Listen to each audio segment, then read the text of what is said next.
Yo, yo, yo, what's up? Welcome to another episode of Mind of Lamor, where we talk about current events, fitness, finance, everything under the sun, and I give you a piece of my mind.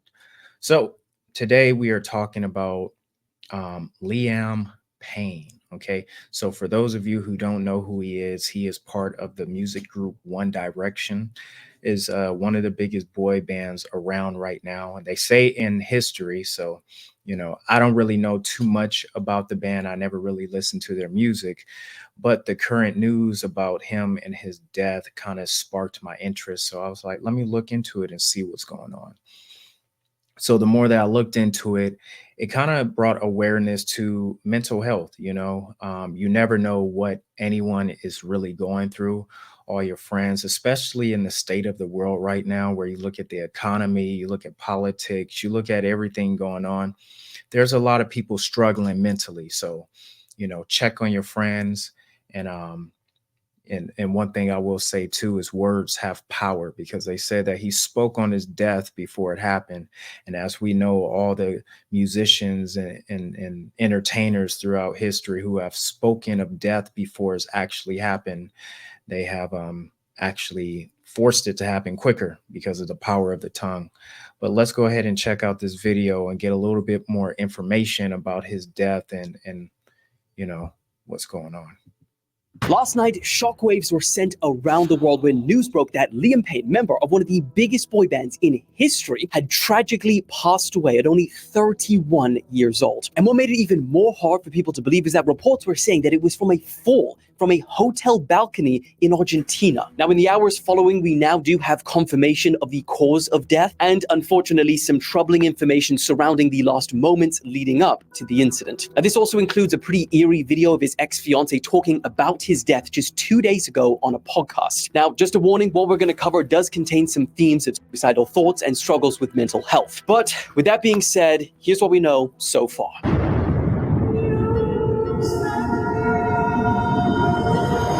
Okay, so what we know is that Liam was staying in Argentina with his girlfriend since the beginning of October to attend a concert by his former bandmate, Niall Horan. And this was actually his second time, because he did the same thing back in May when he went to Argentina to support a concert by Louis. Now, earlier this month, Liam posted a Snapchat saying that it's been a while since me and Niall have spoken. We've got a lot to talk about, and I would like to square up a couple of things with the boy. Not bad vibes or anything like that. We just need to talk. Now, when he went It's so crazy being a celebrity, because everything that you do is in the public eye.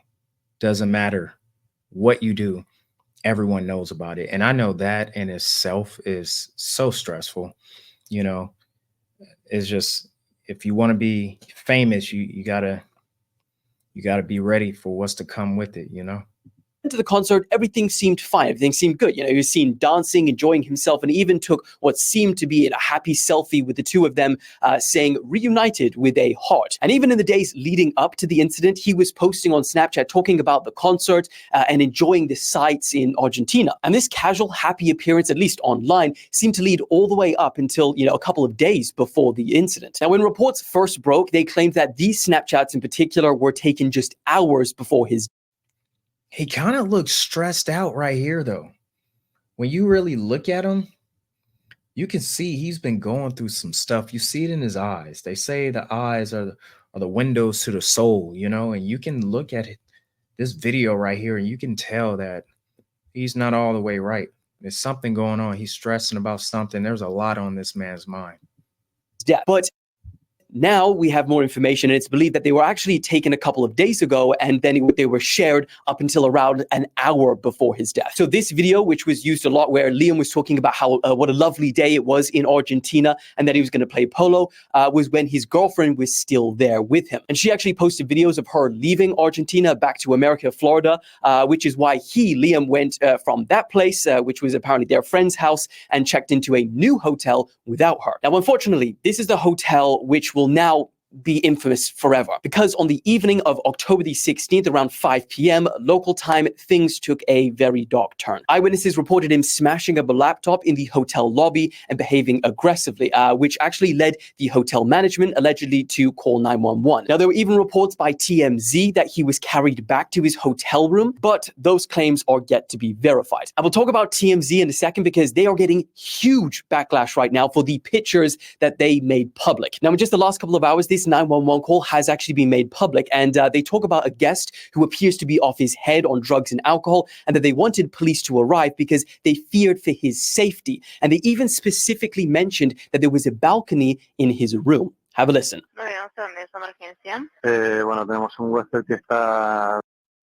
So already, I knew it had to be something with drugs or alcohol or something. So it says, well, we've got a guest who has had too many drugs and alcohol. So drugs, alcohol, balcony is a bad combination. That's a fun fact. That's why a lot of the hotels in Vegas don't really have balconies, except for like the Cosmo and a few others, because a lot of people used to be drunk and doing drugs and like just falling off the balconies to the death, So yeah, it's unfortunate. That's what happens, when you're going through some depression and you start doing drugs and alcohol, it just puts you into a deeper hole. And yeah, unfortunately for him, it seems what happened. Sobrepasado de droga y alcohol, y cuando está consciente está rompiendo toda la habitación, y bueno, necesitamos que manden a alguien, por favor. Bajo efectos de alcohol y estupefaciente, ¿no, señor? Sí, correcto. Y necesitamos que nos envíen a alguien urgente porque, bueno, yo no sé si corre riesgo la vida del huésped. Está en una habitación que tiene balcón y, bueno, estamos un poco con temor de que haga algo. Now, unfortunately, before police could even arrive, the exact thing that management worried about that could happen happened. It's currently believed that he fell from the third floor of the Casa Sur Hotel, which is about a 45-foot drop. Alberto Crescenti, who is the head of the Buenos Aires Emergency Services, said Mr. Payne had a cranial fracture on the base of his skull and extremely serious injuries that led to his immediate death. He added that our role was to head there quickly, give medical attention, and try and resuscitate him, but his injuries, when we got there, were incompatible with life. And while we may now know the cause of death, we still don't really know a lot about the circumstances of, how he fell, whether that be accidental or intentional. Now, in saying that, there are also reports from Clarence, which is a news outlet in Argentina, and they posted pictures of his alleged hotel room. But because these pictures are yet to be officially verified, and they show some pretty shocking things like a smashed up TV and some substance abuse, I won't be showing them here until I know for sure that they are legit. Now, as his fans started surrounding the hotel, his body was taken away in a red ambulance for an autopsy, and an investigation by police is being carried out. But sadly, things only get more tragic from here, because this incident actually happened in a pretty troubling past few weeks for Liam. One in particular, which was being played out in the public's eye, was with his ex-fiancée, Maya Henry. Liam and Maya were together from 2019 until 2022. And in May this year, she released a book called Looking Forward, which she said was inspired by true events from their relationship. And from what we know, so this is another reason why he was stressing out. She would see all these celebrities and their ex-wives and ex-fiancés, they be coming out with these tell-all books. And I'm sure it stressed him out because now it exposes a side of him to the world that a lot of people maybe didn't know about. So I'm sure she was going to put some things in this book that made him just like, oh man, it's going to mess up my image, things of that nature. But let's hear more. Liam and other people around him really didn't want this book to be released. Now, in the fictional novel, the characters' names were changed from Maya to Mallory and from Liam to 5 Forward. And if you're kind of wondering, like myself, why this was written in a fictional manner, she said this. A lot of people were like, the whole fiction argument. So some of the things that fictionalize the book are obviously the name changes. Some of the cities are different. Like I say, I'm from Tennessee in the book when I'm from Texas. Some of the timelines are a bit skewed. And then also, for example, another big point was people were like, this can't be about Liam. Because when I was talking about the abortion, he said, I'm not ready for a kid. And in real life, that's obviously not the case. But for privacy reasons, I just wanted to leave stuff like that out of my book and just tell my story. So that's kind of like why. She says for privacy reason, but she's like writing a whole book about their relationship. And obviously people are going to, you know, connect the dots and okay, even though it's fiction, you're writing about you and Liam's relationship.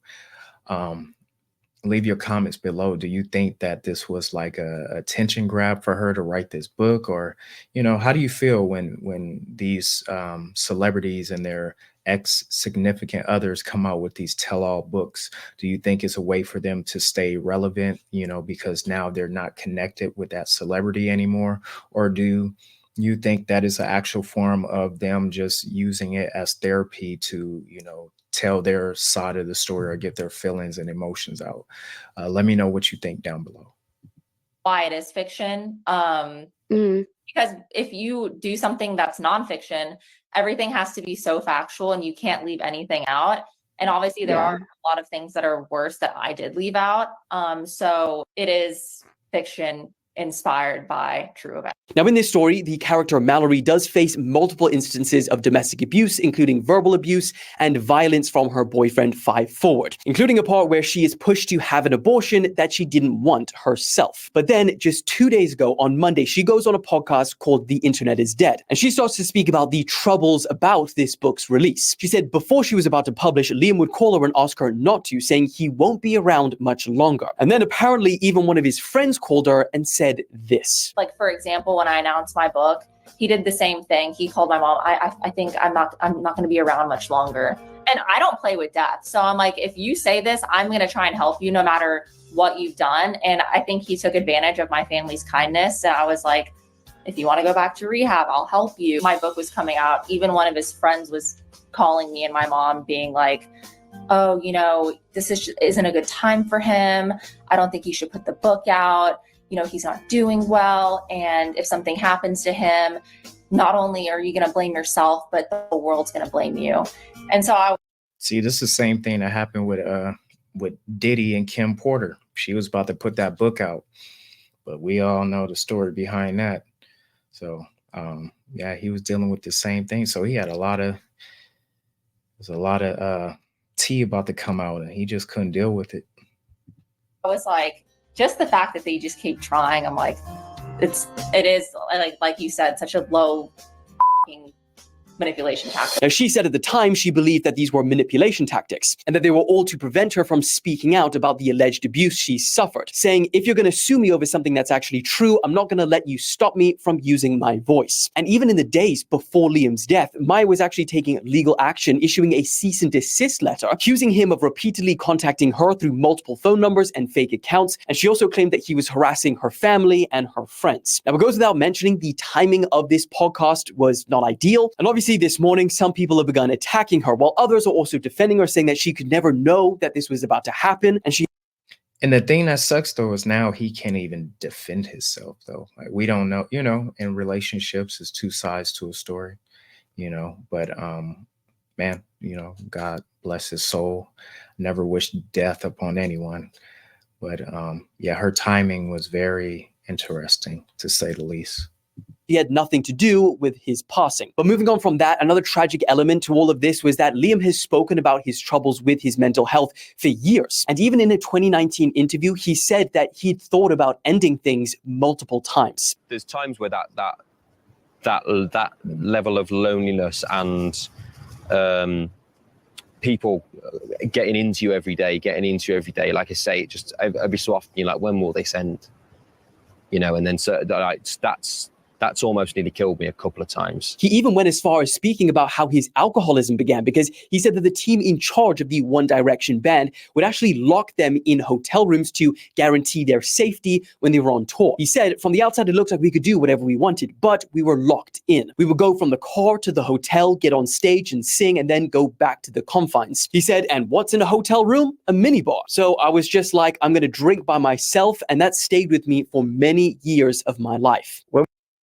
Man, that celebrity life is not all it's cooked up to be. You know, when you want to become that big, you got to sacrifice a lot of things. And at the end of the day, too, you become like a product to these corporations, to the companies that you're signed to. Like they own you, you know? So as he was saying, it may have looked like glitter and gold on the outside, but then when it came to, you know, his actual life, he was going through a lot. And then the fact that he always used to speak on his mental health, I think it was kind of jacked up for his ex to, you know, I feel like that's something that they could have just hashed out between each other, went to therapy together or something, you know, and for her to put a all out book, you know, that's why a lot of people were on her head and saying, hey, you killed him, because she didn't really have to do that. And sometimes I feel like people do that, you know, as a way to hold on to that fame, you know. So you really got to watch who you're dating and what their true intent is when it comes to being with you, especially when you in that celebrity status. And that's why a lot of them go so crazy, because they don't even know who they can trust. They don't know who really likes them for them, you know.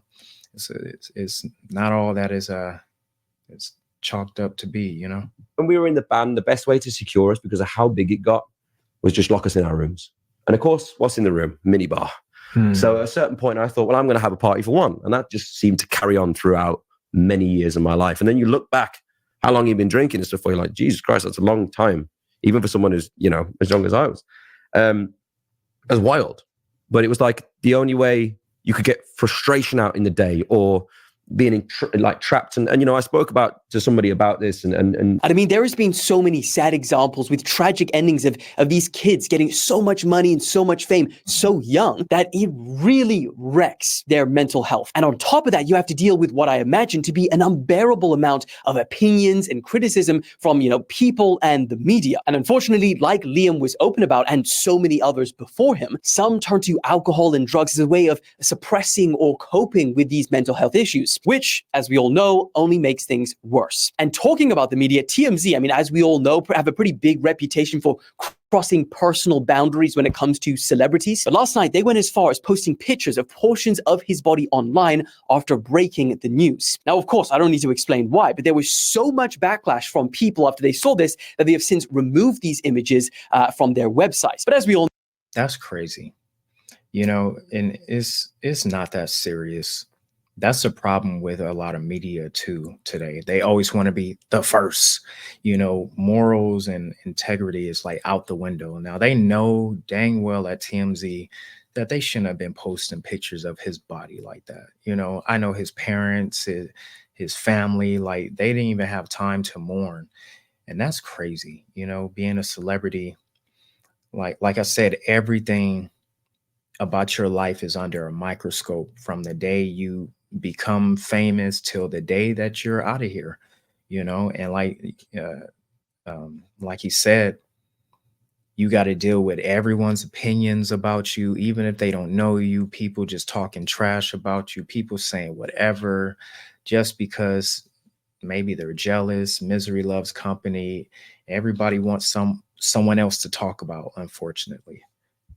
know, not really that simple. You know, once you've posted something to the internet, kind of just stays there. And I mean, that right there is really indicative of some of these struggles that he was talking about. You're just a regular kid and you get thrusted into, you know, being extremely famous and in this entertainment industry, which we're only finding out now about all the horrific elements to that side of things. I mean, I'm surprised any kids get out of that situation mentally unscathed. And that's the real struggle when people become super famous, especially like, you know, individuals like Liam. There becomes this disconnect where they almost become these fictional characters instead of real human beings, which often leads to things, as we've seen, being taken way too far. And that's not like, oh, poor celebrities, they have to deal with so much fame and money. It's more just like psychologically that can really mess you up. And tragically, Liam is only the latest example of how badly that can end. But honestly, in saying all of this, our thoughts right now are with his 6-year-old son, his mother and father, his siblings, his best friends, his girlfriend of 2 years, and the millions of fans he has around the world that loved him. But that is it for the video today. I'm sure a lot of new information will come out in the coming days, so I'll keep you guys updated. That's messed up. I don't think she should have. I think that's what it really boiled down to, was that book. His ex-fiance in that book, and yeah, and she knew him being one of the biggest boy band celebrities of today, because there's not a lot of boy bands out there today. She knew that that book was going to get a lot of attention, and he knew it also.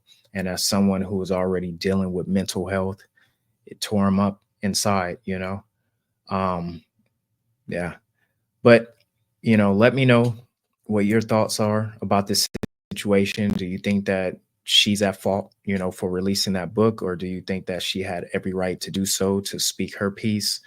You know, what do you feel about this situation? What do you feel about his death? But go ahead, like, subscribe, share this video, and stay tuned for more episodes of Mind of Lamor. All right, you guys have a good one. Stay blessed.